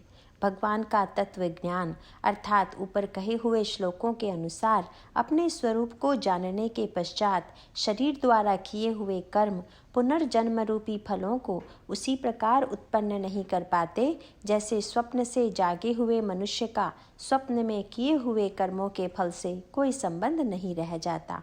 संबंध: उपर्युक्त श्लोक में भगवान ने यह बताया कि प्रकृति को त्रिगुणात्मक समझते हुए और पुरुष अर्थात परमात्मा को प्रकृति से सर्वथा भिन्न समझते हुए जो मनुष्य अपने सारे कर्तव्य कर्म करता रहता है वह जन्म मृत्यु के बंधन से पार हो जाता है। यही विवेक ज्ञान कहलाता है। इसके प्राप्त करने का क्या साधन है, यह बताते हुए भगवान कहते हैं, श्लोक नंबर 24, हे अर्जुन, उस परम पुरुष को परमात्मा को कितने ही मनुष्य तो शुद्ध हुई सूक्ष्म बुद्धि से ध्यान के द्वारा हृदय में देखते हैं तथा अन्य कितने ही ज्ञान योग के द्वारा देखते हैं और दूसरे कितने ही निष्काम कर्म योग के द्वारा देखते हैं। ध्यान योग, सांख्य योग, कर्म योग से भगवत दर्शन। इस श्लोक में भगवान ने ध्यान योग, सांख्य योग और कर्म योग का वर्णन किया है। तीसरे अध्याय में सांख्य निष्ठा और योग निष्ठा का उल्लेख किया गया था। योग के जितने भी साधन हैं वे इन दोनों निष्ठाओं में से किसी एक के अंतर्गत रखे जा सकते हैं। इन दोनों निष्ठाओं का भेद स्पष्ट रूप से समझ लेना आवश्यक है। पहली बात तो यह है कि साधन की परिपक्व अवस्था को ही निष्ठा कहते हैं। सांख्य निष्ठा। सांख्य निष्ठा वह निष्ठा है जिसमें साधक प्रारंभ से ही भगवान के साथ जीवात्मा की अभेदता को स्वीकार कर लेता है। इस निष्ठा में स्थित व्यक्ति योग का कोई भी साधन अपनाए, परंतु उसके आधार में उसका यह दृढ़ और संदेह रहित विश्वास रहता है कि उसमें और परमात्मा में कोई भी भेद नहीं है। ऐसे व्यक्ति का शरीर में कोई अभिमान नहीं रह जाता और वह शरीर को अपने अस्तित्व से पृथक प्रकृति का एक कार्य समझता है। उसके शरीर द्वारा जो कुछ भी होता रहता है उसे वह प्रकृति के गुणों का चमत्कार समझता है। शरीर की किसी भी दशा या क्रिया से वह अपना कोई संबंध नहीं रखता और उसके किसी सुख दुख पीड़ा आदि को अपने अंदर होने वाला भाव नहीं समझता है। सांख्य निष्ठा में परमात्मा का चिंतन निर्गुण निराकार भाव से किया जाता है। इस निष्ठा में स्थित योगी कम दिखाई देते हैं। योग निष्ठा। योग निष्ठा इससे बिल्कुल भिन्न निष्ठा है। योग निष्ठा में योग का कोई भी साधन किया जाए उसमें मनुष्य अपने आप को परमात्मा से भिन्न मानता है। इस भिन्नता के कई रूप हो सकते हैं। समस्त विश्व को भगवान का ही रूप समझते हुए योग निष्ठा का साधक अपने को भक्त समझता है और विश्व रूप में प्रकट भगवान की प्रीति के लिए सारे कर्म करता है। इस निष्ठा में शरीर का भान रहता है और मनुष्य अपने को कर्मों का कर्ता भी मानता है, परंतु ऐसा मानने में वह कर्म करते समय यही भाव रखता है कि यद्यपि कर्म मेरे द्वारा किया जा रहा है परंतु मैं केवल एक निमित्त हूँ। इसका उदाहरण पहले भी दिया जा चुका है। जैसे कोई मुनीम अपने सेठ का सारा कार्य सेठ के निर्देशानुसार उन्हीं के अधिकार का प्रयोग करते हुए और उनकी प्रसन्नता के लिए करता है, किंतु वह एक निमित्त मात्र है।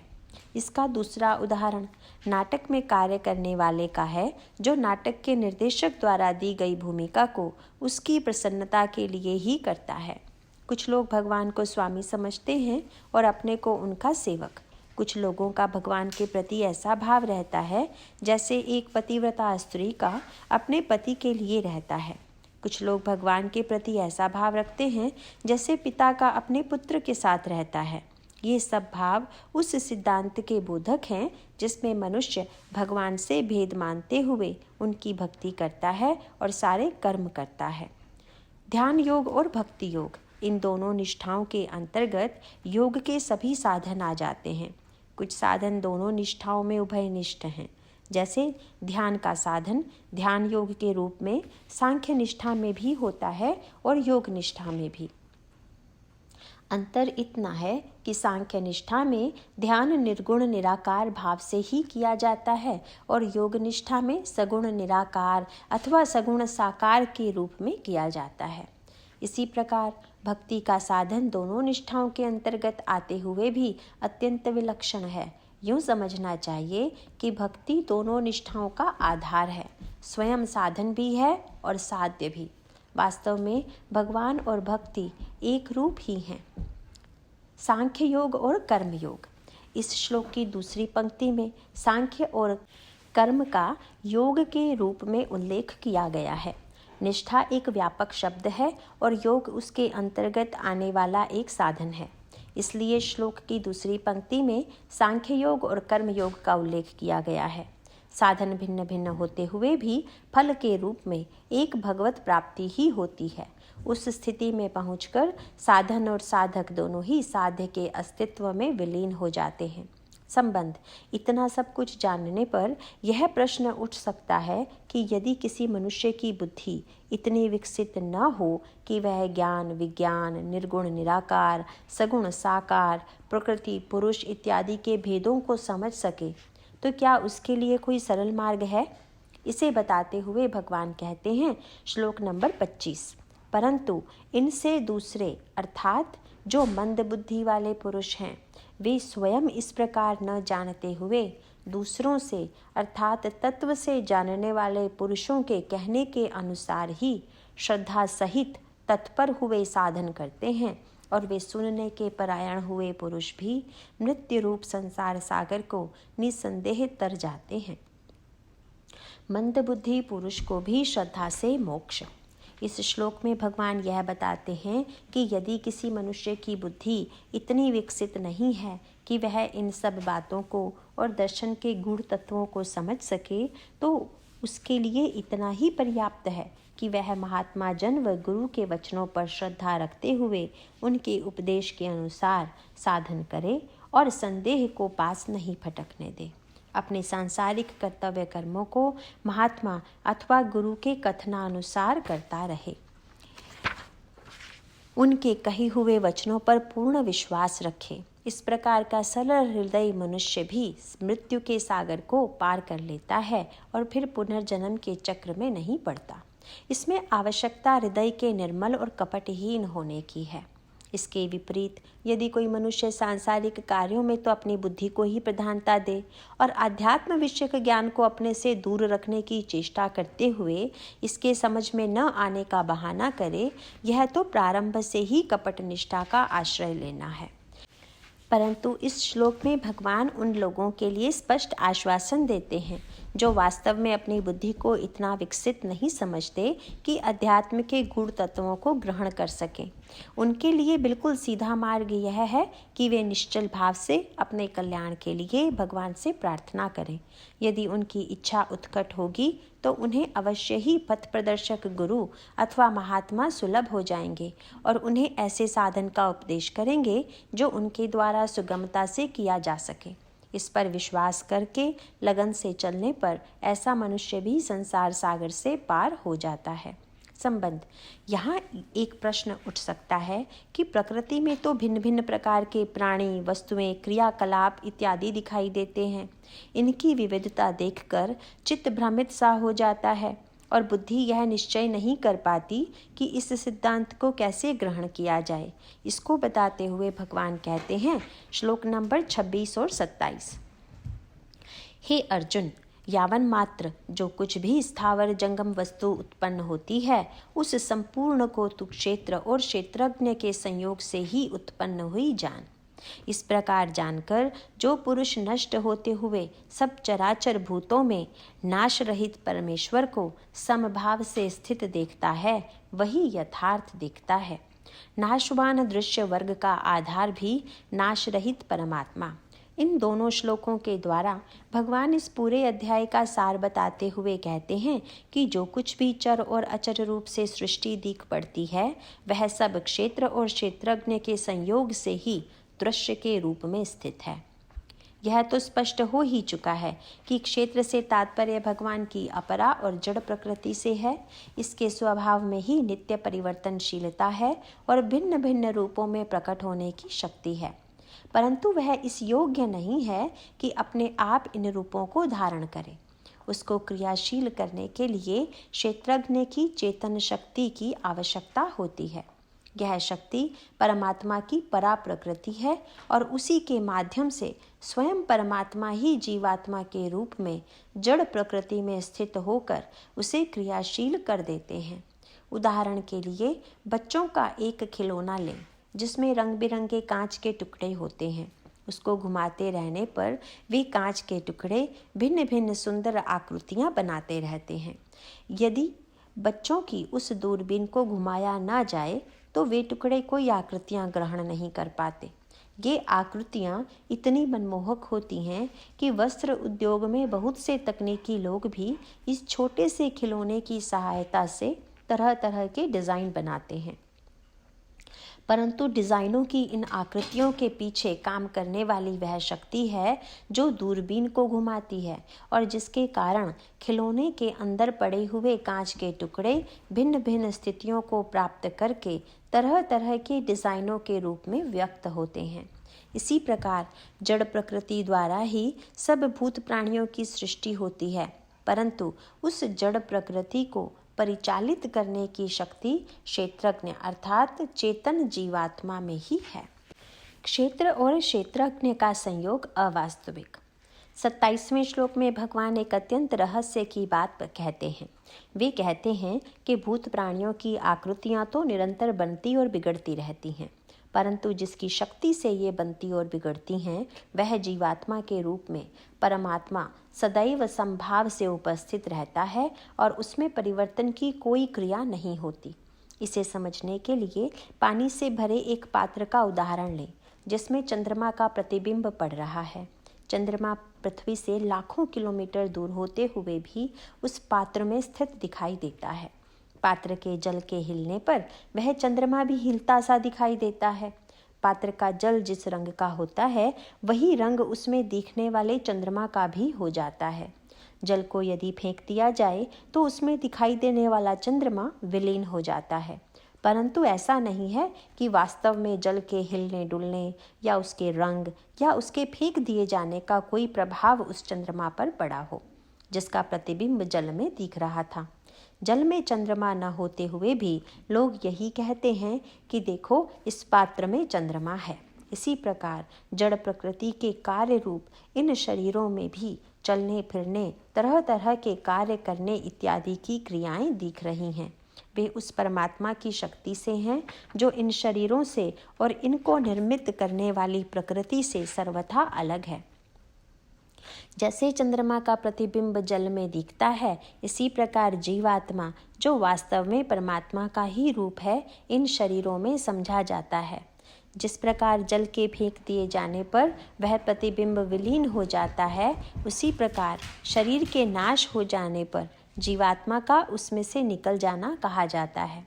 वास्तव में तो परमात्मा का किसी रूप में भी इस शरीर से कोई संयोग हो ही नहीं सकता, क्योंकि परमात्मा पूर्ण चेतन है और शरीर जड़ है।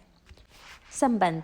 जल में दिखने वाले चंद्रमा के प्रतिबिंब का पात्र के जल से कोई भी संयोग नहीं होता, परंतु कहते यही हैं कि वह पात्र में है। उसी प्रकार आत्मा का प्रकृति से कोई वास्तविक संबंध नहीं होता। इसीलिए भगवान 27वें श्लोक में यह बात बल देकर कहते हैं कि उसी को सही समझने वाला व्यक्ति जानना चाहिए जो इस प्रकार क्षेत्र और क्षेत्रज्ञ के संयोग से सारी सृष्टि की उत्पत्ति देखते हुए भी यह भली प्रकार जानता है कि क्षेत्र और क्षेत्रज्ञ का कोई वास्तविक संयोग नहीं है। श्लोक नंबर 28। क्योंकि वह पुरुष सब में समभाव से स्थित हुए परमेश्वर को समान देखता हुआ अपने को नष्ट नहीं करता है, अर्थात शरीर का नाश होने से अपनी आत्मा का नाश नहीं मानता है। इससे वह परम गति को प्राप्त होता है। कई पात्रों में रखे हुए विभिन्न रंगों के जलों में एक चंद्रमा का ही प्रतिबिंब दिखाई देता है। जलों के रंगों की विविधता के कारण वह प्रतिबिंब भी भिन्न भिन्न रंगों का दिखता है। किसी पात्र का जल हिल रहा है तो उसमें चंद्रमा हिलता हुआ दिखता है। किसी पात्र का जल स्थिर है तो उसमें चंद्रमा स्थिर दिखता है। वास्तव में चंद्रमा तो बहुत दूर है, परंतु उसमें किसी रंग, स्थिरता अथवा चलायमान होने का कोई गुण नहीं है। इस श्लोक में भगवान कहते हैं कि जो मनुष्य इस प्रकार अपनी दृष्टि को स्थित कर लेता है वह यह समझ जाता है कि वह स्वयं आत्म रूप है और उसकी सत्ता शरीर से बिल्कुल पृथक है। इसलिए शरीर के नाश हो जाने पर भी वह अपना नाश नहीं मानता। जब इस प्रकार उसकी निष्ठा अपने इस स्वरूप में दृढ़ हो जाती है तो वह परम गति को प्राप्त कर लेता है। संबंध। यहाँ प्रश्न उठता है कि यह जो विभिन्न प्रकार की क्रियाएं और आचरण हो रहे हैं इनके आधार क्या हैं, इसको बताते हुए भगवान कहते हैं श्लोक 29। जो पुरुष संपूर्ण कर्मों को सब प्रकार से प्रकृति के ही किए हुए देखता है और आत्मा को अकर्ता देखता है उसकी दृष्टि ही सही है। प्रकृति के गुणों द्वारा ही सब क्रियाएं निष्पन्न। इस श्लोक में यह स्पष्ट किया गया है कि प्रकृति में तीनों गुण नित्य क्रियाशील और परिवर्तनशील रहते हैं। उन गुणों के कारण ही सारे कर्म प्रकृति द्वारा किए जाते हैं। प्रकृति और शरीर द्वारा किए जाने वाले उन सारे कर्मों में आत्मा की केवल चेतन शक्ति का प्रकाश रहता है, परंतु आत्म तत्व उन कर्मों से बिल्कुल अलिप्त रहता है। आत्मा न तो किसी कर्म का करता है और न आत्मा उनका भोगने वाला है। अपने को शरीर के साथ एक भाव कर लेने से मनुष्य शरीर के सुख में सुखी और दुख में दुखी होता रहता है। फिर वह तरह तरह की चेष्टाएं करता है और उन चेष्टाओं के फलों से बंध जाता है। परंतु यदि वह अपने को आत्म तत्व ही समझे तो यही उसके लिए सही दृष्टि की बात होगी। संसार के सारे कर्म करते हुए भी यही स्थिति प्राप्त करने योग्य है कि जिसमें हम अपने को आत्म तत्व के रूप में जान लें। संबंध। इस प्रकार आत्मा में कर्तापन का अभाव समझते हुए और उससे अपना एकत्व स्थापित कर लेने से क्या होता है यह बताते हुए भगवान कहते हैं श्लोक 30। यह पुरुष जिस काल में भूतों के पृथक पृथक भावों को एक परमात्मा के संकल्प के आधार स्थित देखता है तथा उस परमात्मा के संकल्प से ही संपूर्ण भूतों का विस्तार देखता है, उस काल में वह सच्चिदानंद घन ब्रह्म को प्राप्त होता है। परमात्मा के संकल्प से ही भूत प्राणियों के पृथक पृथक भाव। परमात्मा में कोई कर्तापन न होते हुए भी उसी की चेतन शक्ति के द्वारा निरंतर प्रकृति के सब कार्य हो रहे हैं और उन कार्यों का विस्तार भी हो रहा है।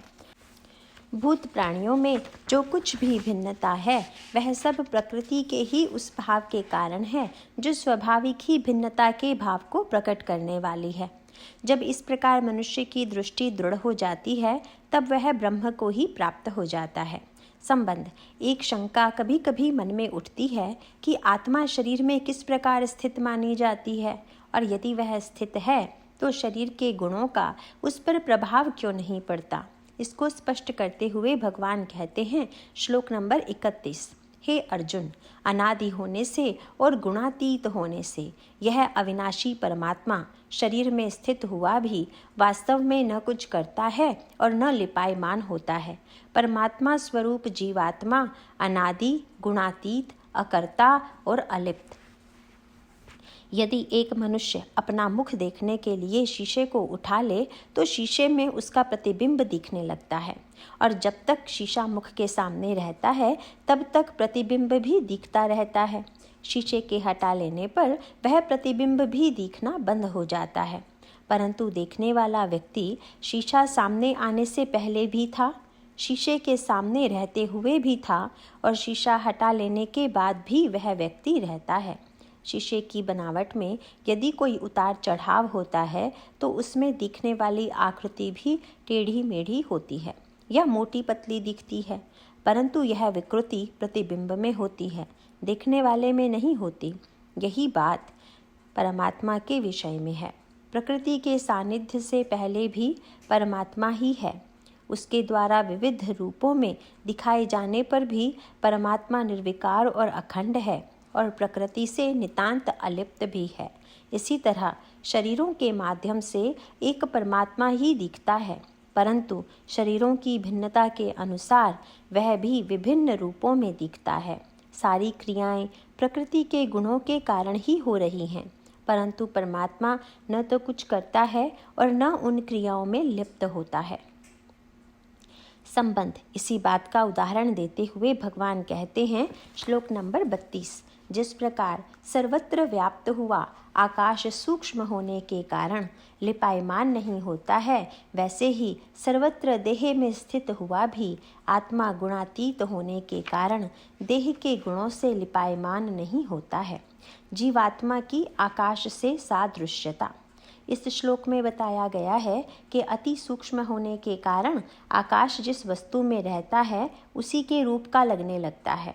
जैसे खाली घड़े का आकाश गोल दिखता है, किसी चौकोर पात्र का आकाश चौकोर दिखता है, परंतु वास्तव में आकाश का कोई रूप नहीं होता। परमात्मा तो आकाश से कहीं अधिक सूक्ष्म है। आकाश तो जड़ है, पर आत्मा पूर्ण चेतन है, इसीलिए वह विभिन्न आकारों के शरीरों को व्याप्त करके भी उनके गुणों से लिप्त नहीं होता। संबंध।